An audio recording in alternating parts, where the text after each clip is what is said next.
नफरत नहीं पाएंगे, कहीं कोई आप उनके प्रति असम्मान नहीं पाएंगे। आज के कथित अंबेडकरवादियों के दिमाग में हो सकता है, लेकिन अंबेडकर के दिमाग में कभी नहीं था। अंबेडकर ने मार्क्सिज्म को जितना बेहतर ढंग से पढ़ा था, समझा था, उतना उस समय के अनेक मार्क्सिस्ट तक नहीं समझे थे। और ये देखिए आप जो बात है, उन्होंने उद्योगों के बारे में क्या कहा। उन्होंने कहा कि उद्योग राज्य के स्वामित्व में होना चाहिए, बड़े उद्योग, और जो बुनियादी उद्योग हैं उनके बारे में भी कहा कि वो राज्य के स्वामित्व में हो, और साथ साथ कारपोरेशंस अगर बने, निगम बने, उसके अधीन भी होने चाहिए। यह बाबा साहब ने कहा था। कृषि के बारे में उनकी धारणा बिल्कुल साफ थी, लैंड रिफॉर्म्स के प्रति, एबॉलिशन ऑफ जमींदारी, तमाम चीजों को लेकर बेहद क्लियर थे। और बार बार वो कहते थे कि कृषि जो है सामूहिक होनी चाहिए।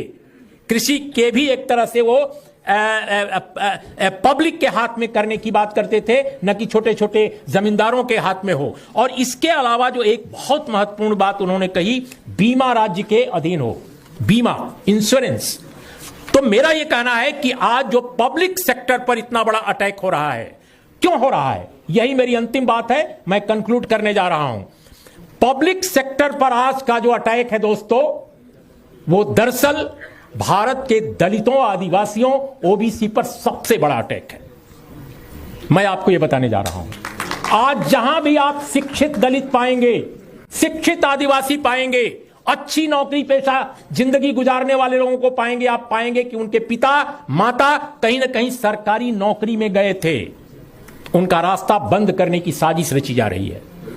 इसलिए स्टेट, चाहे रेलवे हो, चाहे बीमा हो, चाहे कोई भी बड़ी कंपनी, उनमें उनका रास्ता आपके लिए बंद करके और मुट्ठी भर 15% लोगों के अधीन सारी की सारी इंडस्ट्री, सारी के सारे पब्लिक सेक्टर को करने की यह साजिश है। और प्राइवेट सेक्टर में तो सिर्फ वही रहेंगे।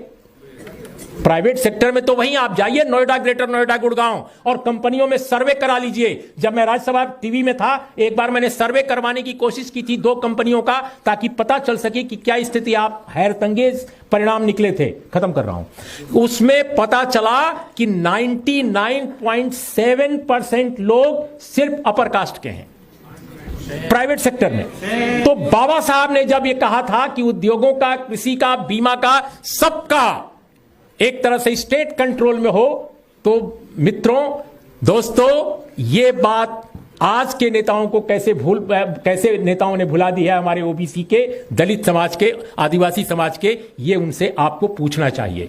आप डॉक्टर अंबेडकर की अगर केवल पूजा करेंगे, डॉक्टर अंबेडकर का नाम लेकर आप अपने को बहुत क्रांतिकारी महसूस करेंगे, तो माफ कीजिएगा, अंबेडकर साहब की विचारधारा के साथ आप न्याय नहीं करेंगे। अंबेडकर साहब के साथ न्याय, उनकी विचारधारा के साथ न्याय तब होगा जब आप उनकी तरह तर्कशील बनिए, उनकी तरह विवेकशील बनिए, उनकी तरह सवाल उठाइए, उनकी तरह संघर्ष कीजिए। अगर समझौता परस्ती करनी है तो आप चाहे मार्क्स का नाम लें, चाहे अंबेडकर का नाम लें, अरस्तु का नाम लें, वॉल्टेयर का नाम लें, कोई फर्क नहीं पड़ेगा। और भारतीय समाज का जो स्थगन है, जो स्टेग्नेशन है, जो जिस अवरोध में फंसा हुआ है भारत का समाज, वो केवल शब्द और कर्म के गतिरोध के कारण है। हम बोलते कुछ हैं, करते कुछ हैं।